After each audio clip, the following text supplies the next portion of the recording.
every day you're facing into different challenges. So how do we help leaders to effectively bounce back in those challenges as well as they can, so they've really got strength in their resilience, but also then how they in turn support across organizations so the whole business has got a good sense of bounce back ability and resilience. Welcome to the Payroll Podcast, the show that explores the latest insights and innovations in the world of payroll. I'm Nick Day, founder of JGA Recruitment, a specialist global payroll search firm. I'm also a qualified executive coach and a recognised Reward 300 member. And my goal for this show is clear. It's to bring you expert guests and payroll leaders who are driving this industry forward. From cutting-edge technologies and trends to compliance, analytics, automation, leadership strategies, and more, we're going to cover it all on this show to help you to deliver accurate and timely payrolls across your organizations. So let's join together in raising the strategic profile of payroll worldwide. Grab your coffee or your favorite beverage and let's get started. Hello and welcome back to the Payroll Podcast. My name is Nick Day, CEO at JGA Recruitment Group, specialist payroll recruiters. And today I'm joined by Nebel Crowhurst, who is Chief People Officer at Reward Gateway. Now, Nebel has more than 15 years experience supporting the people agenda within various organizations, including Virgin and River Island. And she has extensive experience delivering great employee experiences to create workplaces that enable employees to thrive. And with the role of payroll becoming more and more immersed in the world of employee experience, I thought it'd be great to welcome Nebel to the Payroll Podcast to educate all of you on the success leaders can enjoy once they discover more about the world of benefits and how they can impact on employee attraction and, of course, perhaps more importantly, retention. Now, Nebel was recognised in the 2021 and 2022 HR Most Influential list and is a fellow CIPD and LPI as well. And for those more interested in knowing more about Reward Gateway, well, they're a leading global employee engagement technology company that help companies engage, motivate and retain people every day all over the world. They partner with over 4,000 companies in 23 countries. They empower more than 6.5 million employees to connect, appreciate and support one another to make the world a better place to work. They've got leading clients including Unilever, American Express, Samsung, IBM, McDonald's, and more. So there's lots to get into today, but without further ado, welcome Nebel Crowhurst to the Payroll Podcast. How are you feeling today? Thanks, Nick. What an intro. Thank you. I'm feeling great after hearing that. It's great to make all our guests feel welcome. I'm going to now make you feel more uncomfortable by asking my first question, which is this. What does the word payroll mean to you?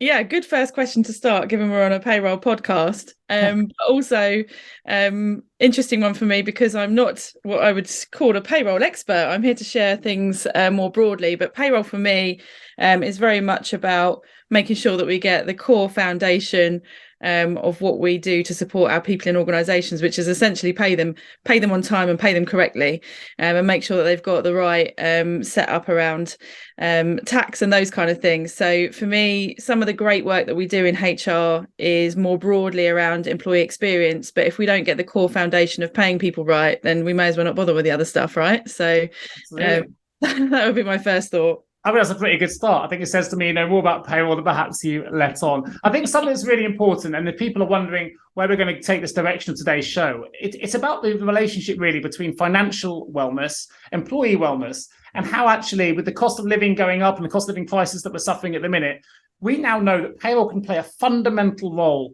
in that employee experience, in supporting employees, particularly in relation to things like financial well-being. So I guess before we get into the nitty-gritty of what Reward Gateway can do and perhaps some of the stats that I know you've come prepared with, I wonder if you could just bring to life a little bit more about why we should be considering financial well-being now as being a critical component of employee wellness in the workplace.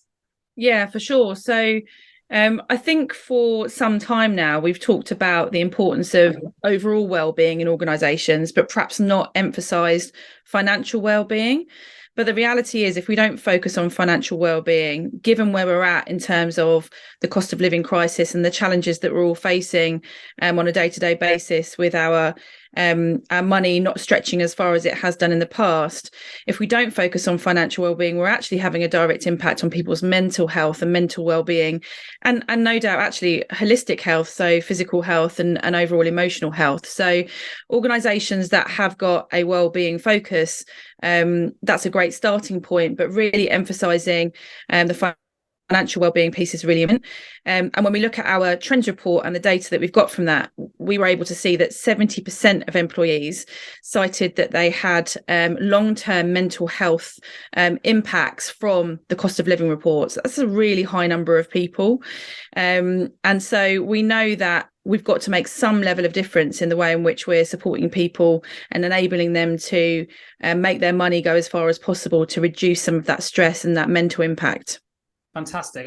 In the world of payroll in particular, there's lots and lots of noise and promotion about on-demand pay or earned access to pay and things like that. And it's kind of seen as being a panacea, as being the thing that we need to do to improve financial wellness. But of course, it's much broader than that as a subject area. So without talking about on-demand pay as much and how that is the only thing we can do to improve financial wellness, as the cost of living crisis does continue, what are some of the other things that payroll professionals could start to think about to improve financial wellness, things they can do for their employees on a day-to-day basis? Yeah, I think you need to think a bit creatively. And sometimes you can come up with things internally that really don't cost a great deal to be able to put in place to support people. Sometimes it might take a small amount of investment. I think what's really important is listening to your people in the organisation to understand what's going to help them. Sometimes we can run away with ourselves in HR and think we know all the answers and just throw things out at people and think that that's going to be exactly what they need, and we don't necessarily take the time to go out to our people and our organizations and say what do you want, what do you need, and how is that going to help you best. And we know that without focusing on this, people's work is going to be impacted. So you might be able to say some really low cost, simple solutions might be leaning on knowledge that you've already got in your organisation. We've all got financial expertise in our businesses. And whilst it might take a bit of time to throw at a solution, it doesn't necessarily need to take budget and cost. So leaning on financial knowledge in your business to perhaps do some knowledge sharing, some simple lunch and learn type offerings so that people can understand a bit more about basic financial skills, doesn't cost a lot and just takes a bit of time to put in place. So your kind of low cost, simple solutions to get started, I think is a good place to be. What you can also do is sometimes lean on already established partnerships. So for example, if you have got an outsourced payroll provider, do they offer support and guidance, and perhaps can they run some short sessions on information that's financial that employees might benefit from? Again, just takes a bit of time, probably doesn't take a great deal of budget to be able to do that. And so looking at where you've got support from already established partnerships, third-party providers that might be able to do a little bit more to support your employees could be really helpful. From a reward gateway perspective specifically, one of the things that we do to support organisations is put in place discounting offerings. So for a small investment for an organisation, and when I say small, I guess small in comparison to perhaps doing a wholesale pay increase at the rate of inflation, what you could put in place is a discounting platform so that employees can have discounts on their day-to-day spending, so their groceries and the things that they need regularly, right the way through to things that they might have as treats, sort of clothes and holidays and all those kind of things. But a discounting platform can make a huge difference. And organisations that have employees that utilise our platform, people save on average around £500 a year on some of the things that they're able to utilise the discounting on. So there's a variety of options. It may well be borrowing options, so people can have a way in which they've got a mechanism to borrow a small amount of money in those real moments of need. The washing machine breaks, the boiler breaks, you haven't got that spare cash to be able to pay for something quickly. So there are organisations that you can partner with as a business to have those borrowing options in place to take that pressure away from people. But essentially, it's really understanding what is the landscape of your workforce, what do your people truly need, what's going to make a difference to them. Is it education, is it access to cash, is it discounting, and then creating a portfolio of things that are going to help people the most, given where they're at in the context of your business. Yeah, nice. I was quite interested to hear the stat you gave, which is the average employee sort of saves £500 over the course of a year on groceries and discounts that you guys provide. Actually, if you've got a payroll department that's payrolling 1,000 employees, the economy of scale then, it's $500,000. It soon adds up. And it says sometimes the smaller things that payroll professionals can get involved in or implement or bring in-house, work with your HR teams to look at potential solutions. Actually, the impact of that can be significant. And I talk a lot about turning payroll into a profit center. It can be profitable. I know we pay a lot of money out, but if we do the right things, spot the right trends, actually it can have a huge impact on employee retention and the cost of that, employee attraction and the cost of that, and things like that £500 saving and how that can really, magnify in terms of its success. I know you've obviously run a recent report. We're going to talk a little bit about that today as well. By all means, bring it to life for the listeners. For those who aren't familiar, we're going to put a link in the show notes for those who want to access it as well. But in some of the analysis and some of the studies you've been running, with the cost of living crisis continuing, how have you seen it impact and affect employees? Yeah, so one of the things that came out of the report, we've talked about the impact on kind of long-term mental health, but also people calling out how that's affecting their work. So 57% of people said that the cost of living crisis is regularly impacting their ability to do a good job and impacting their work. So if you then think about that as productivity in your organisations, if you've got a workforce of people that their minds are distracted by the stresses of life and what's going on from a cost of living perspective, that is going to have an impact on productivity in your organisation. So again, it goes back to if you invest in supporting people with how they are able to manage their money more effectively, you're in turn taking away some of that stress, in turn reducing the impact on negative productivity and then the performance of the business. So it all correlates. So you kind of need to think smart about where you put your efforts and investments to know that you're going to have that impact on how people are feeling in the workplace. So I think it's a really important space for us to be focusing on in HR and more broadly in organisations. Yeah, nice. So I'm going to ask you a question because your background is obviously embedded in the world of HR at a senior level. You now work, with Raw Gateway, you're fully immersed now in the world of benefits. We talked a little bit about how the cost of living crisis is impacting employees. But with your expertise and your knowledge of working with payroll leaders, either reporting into you or in other previous businesses as well, if there was a payroll leader listening to this, what kind of things could they do if they came to someone like yourself as an HR leader or CEO to start moving the needle in the right direction to supporting employees? What are the kind of questions they can be raising? How can they approach their senior HR leadership teams to try and improve this experience for employees? Yeah, I guess when you start to think about things kind of more commercially in terms of business impact, the area that you can really lean into to know that you're having a direct correlation between kind of cost impacts and bottom line of the business is retention of your people across the organisation. So if you've got a high labour turnover, that's costing you a fortune. Yeah. And there's lots of evidence out there that demonstrates the kind of average cost of turnover per percentage of employee. It does vary. So if you look into that research, you'll see different scales of percentage that people would suggest. My recommendation there is if you're able to do a piece of short analysis internally to work out what your general cost of labour turnover is by percentage, it's well worth doing. Because when you roll that up and you look at your labour turnover and then you turn that into cash, it's massive. It can roll into the millions.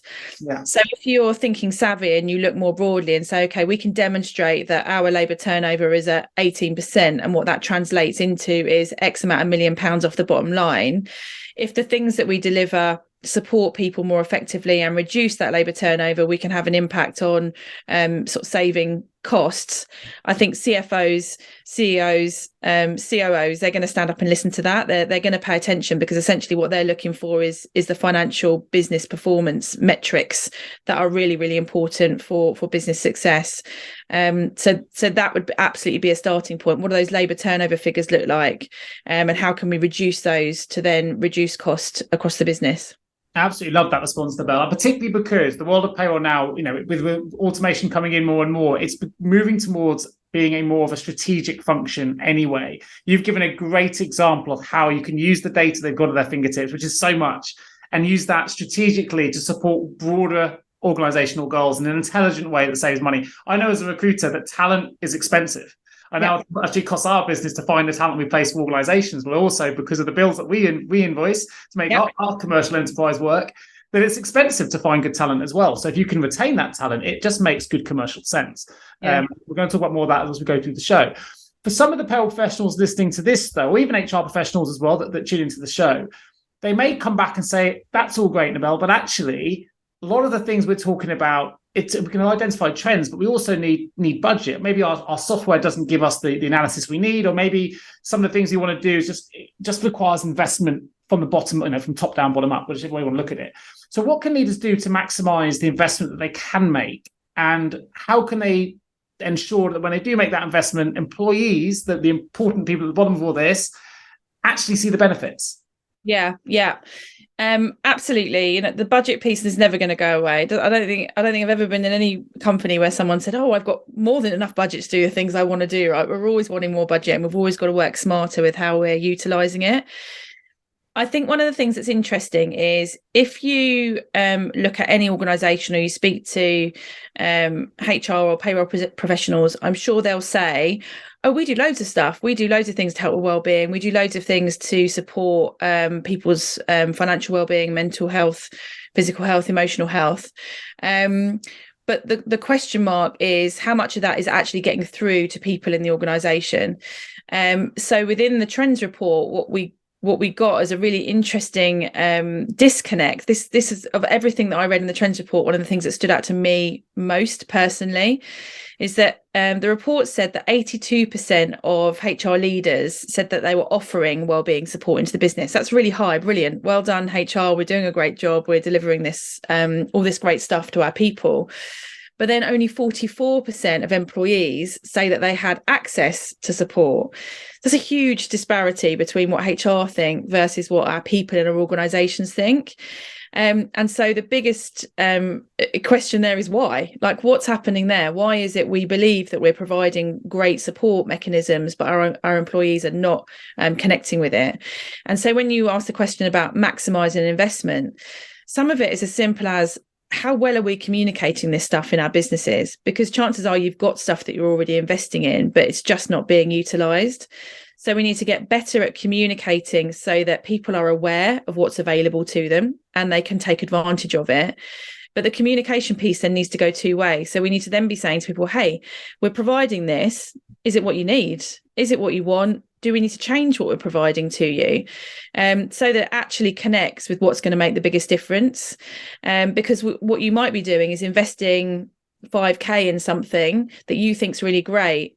It's not resonating with people. They're not using it. Well, you might as well not bother. So it's better to then reinvest that money somewhere that is going to make the difference. So I think it's very much about how we communicate and we listen to what people say is going to make the biggest difference and utilise whatever budget we do have, whether that's a small pot or a large pot, in the best possible way that we can.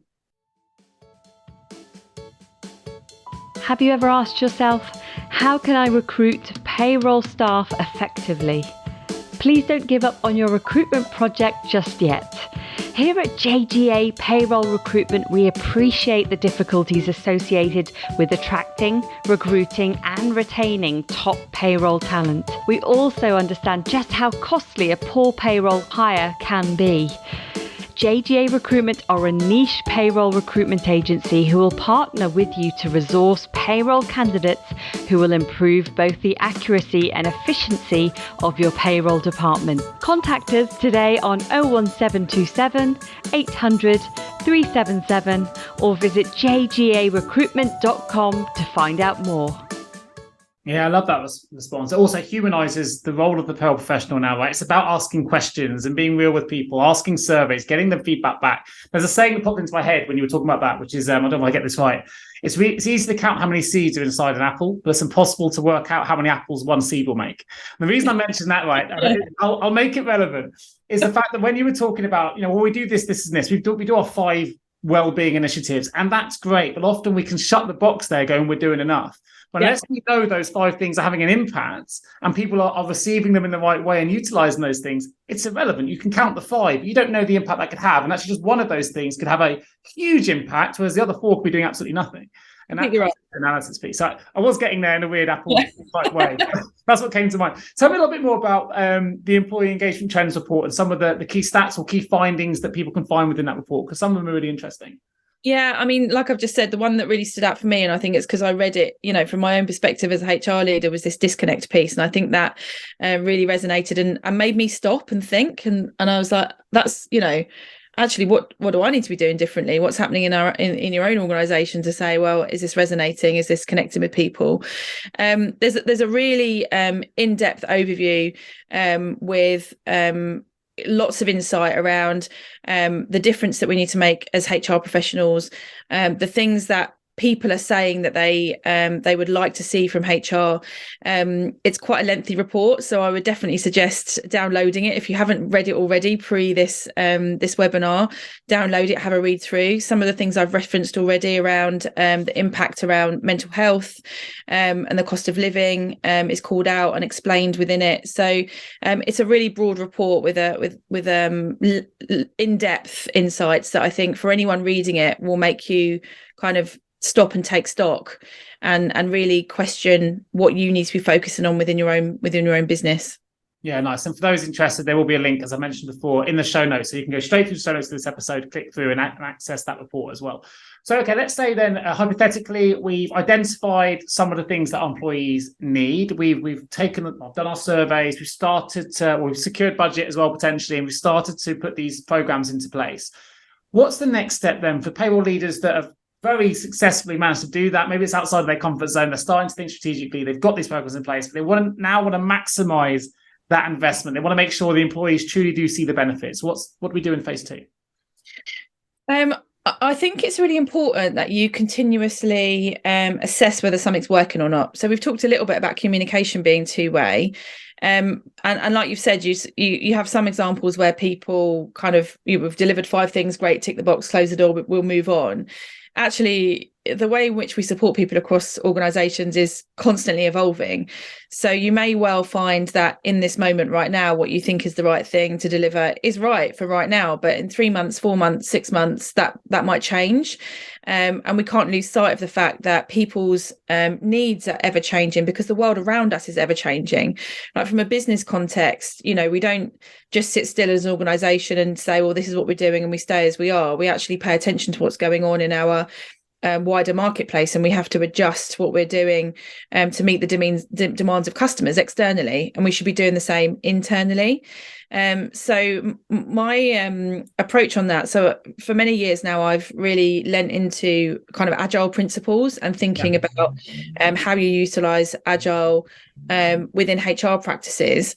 Agile principles kind of start in the tech space and have been around for many decades now. But I think if you take some of the basic principles of why in the tech world agile is used as a way of delivering what's needed for customers in a really effective way, it translates into other areas of the business. So some of the things that really stand out for me are constant feedback loops.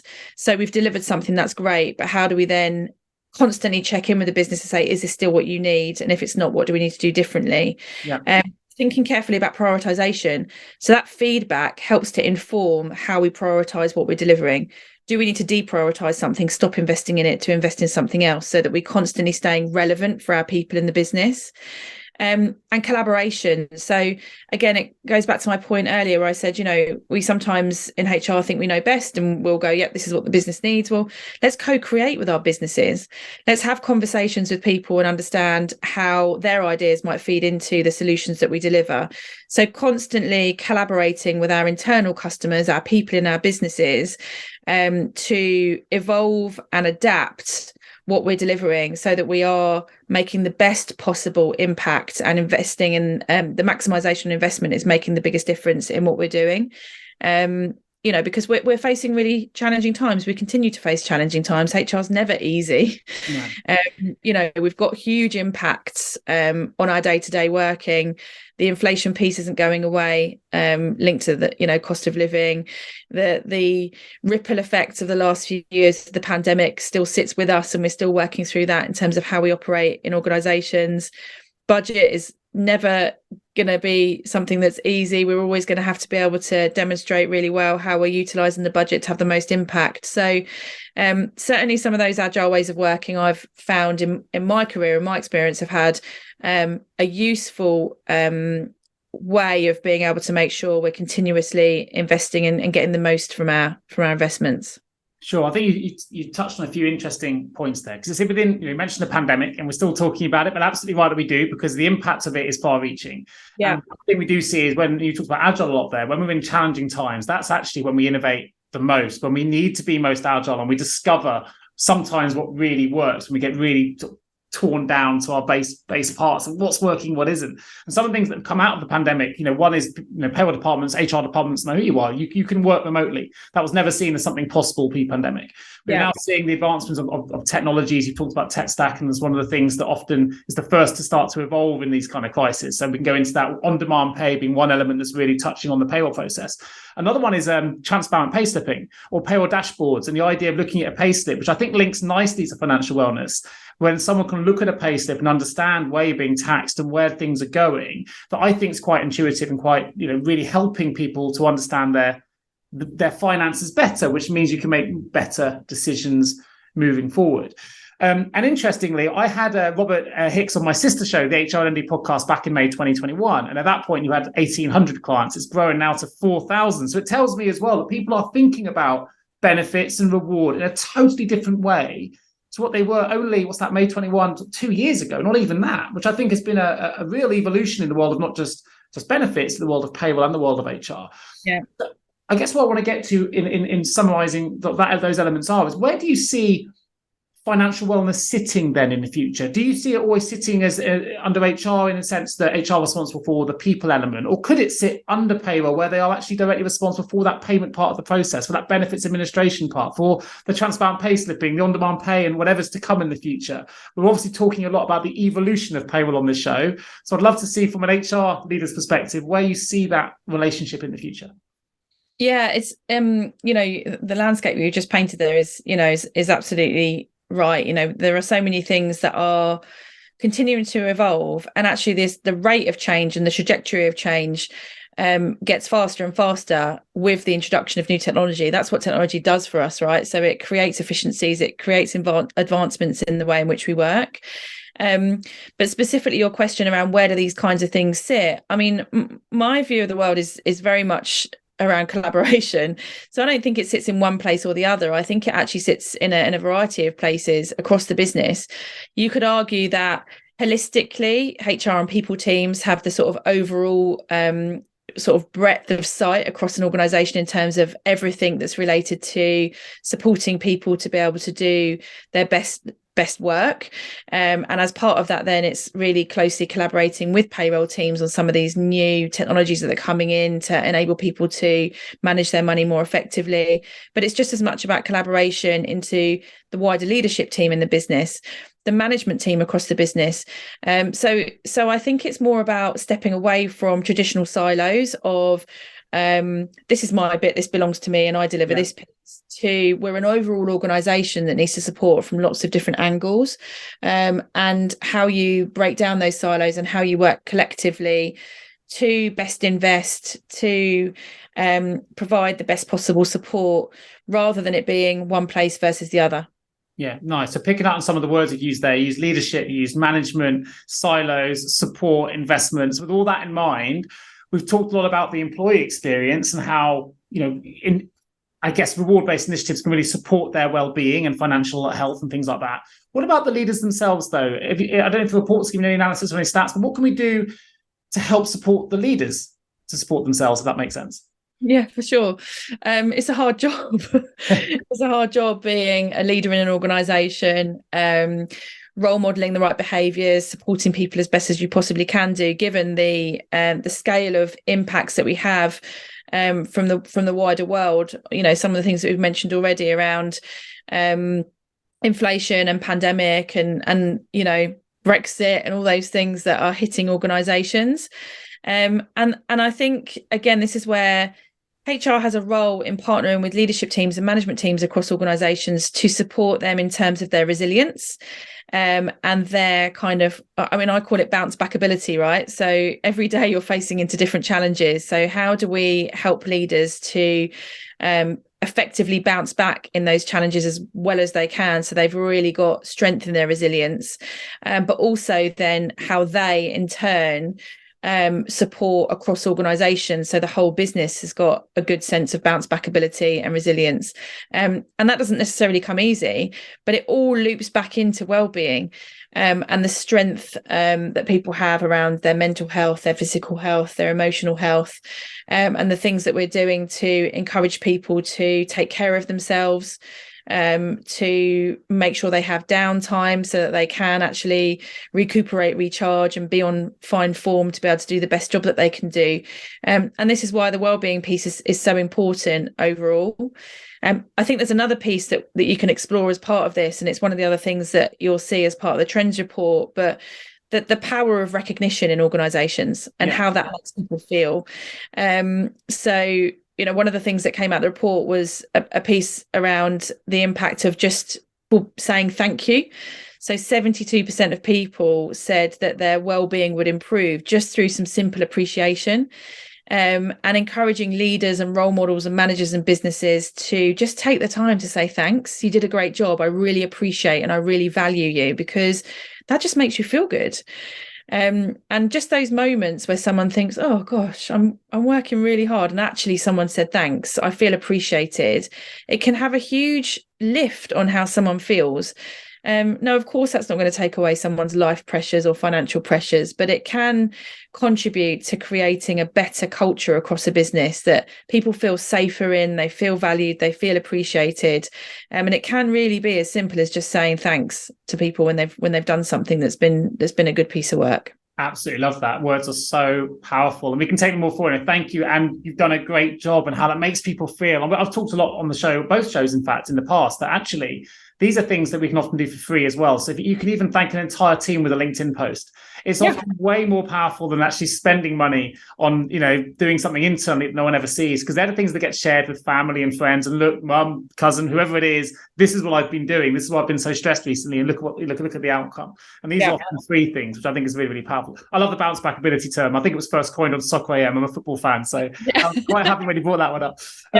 So I guess one question I wanted to ask you, because you've, as my introduction kind of lent towards, you've got a really impressive background working in senior HR leadership roles for major companies like Virgin, Rivian, and others.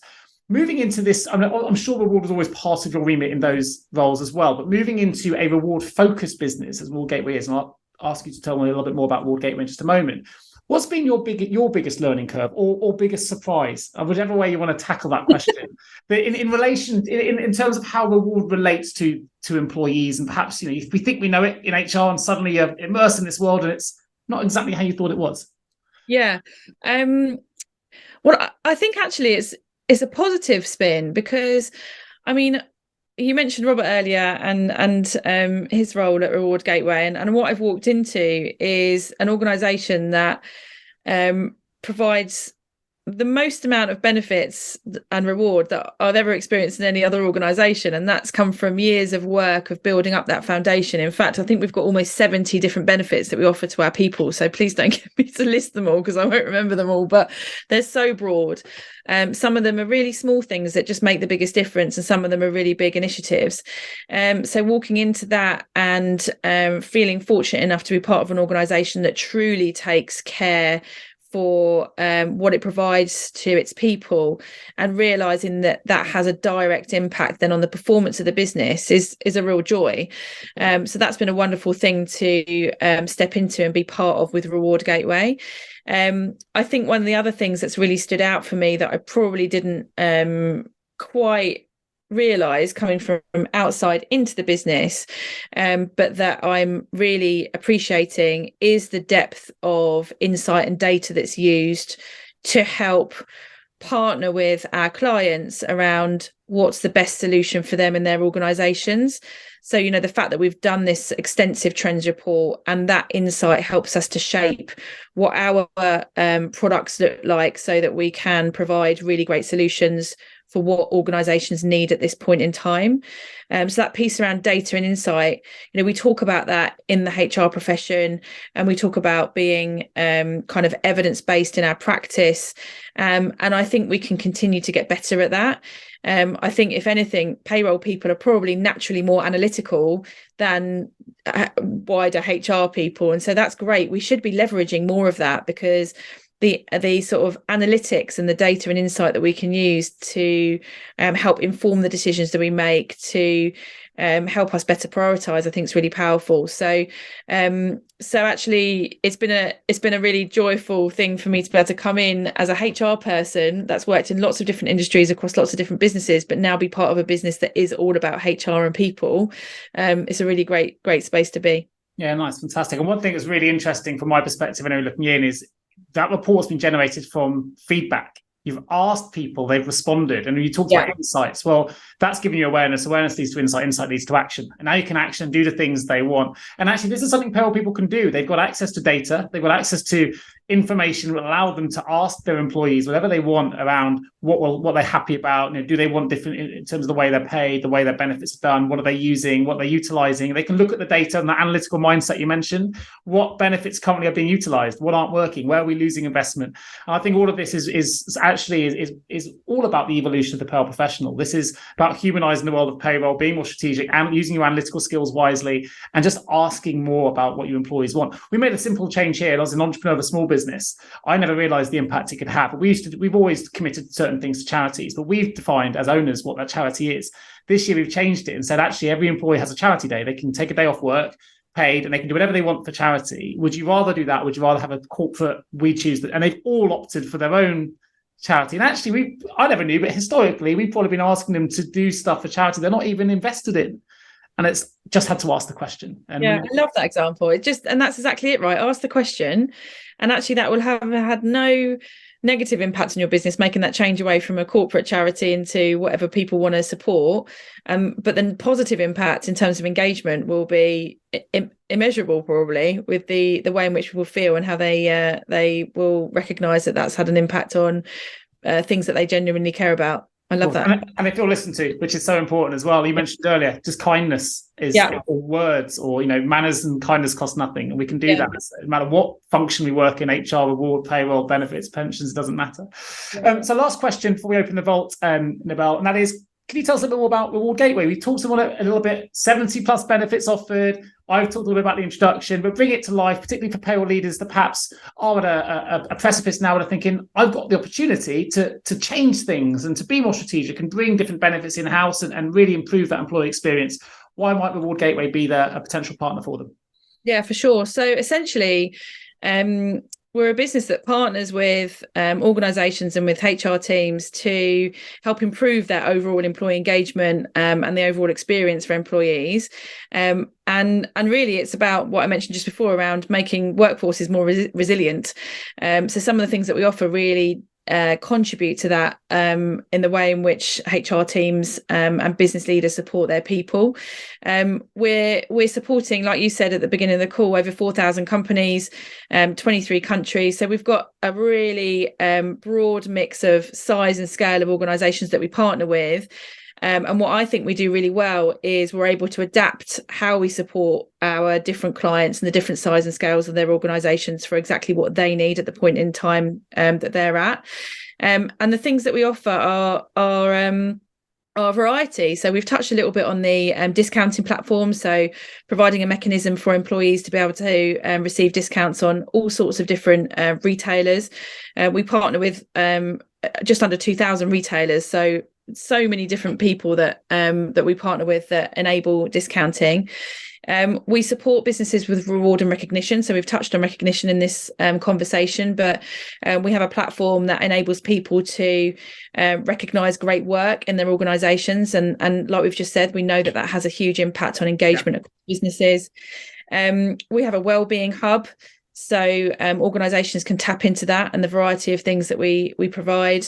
And we also have ways in which people can utilise our platform for communicating and for gathering insights and employee engagement data. So it's quite a broad mix of things that we will partner with organisations on.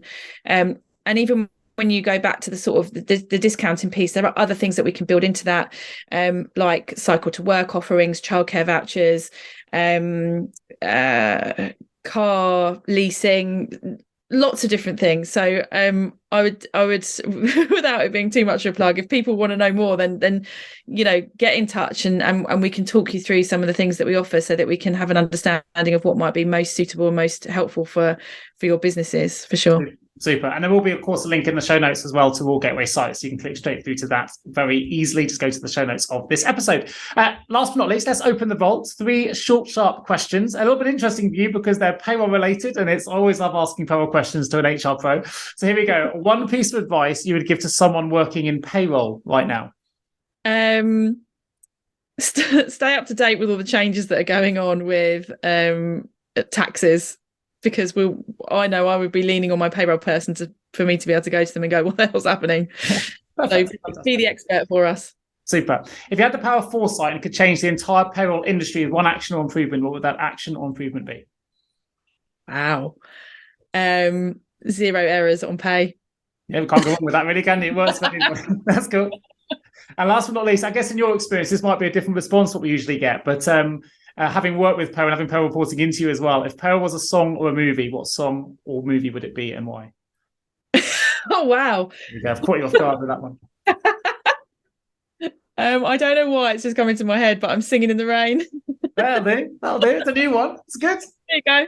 Yeah, they do that very well. I think the pandemic showed that, right? They've got a good personality, kept it going in the hardest of times. So that's fantastic. Nebel Crowhurst, it's been a fantastic episode today, talking about financial wellness, talking about benefits, how reward offerings can really improve the employee experience. Of course, if those want to find out more, you can find Nebel's LinkedIn profile in the show notes, along with her Twitter profile, Reward Gateway's site, and of course, most importantly, and I recommend you do this and read it, get the employee engagement trends report as well. So do click through to the show notes for that. And of course, we've talked a little bit about how expensive it is to replace talent. What I will say is it's cheaper if you only replace it once. And to do that, I would recommend working with a specialist agency like myself. So if you do have a payroll vacancy you need support, get in touch with me or any of my team at jgarecruitment.com. Once more, there'll be a link to our website in the show notes as well.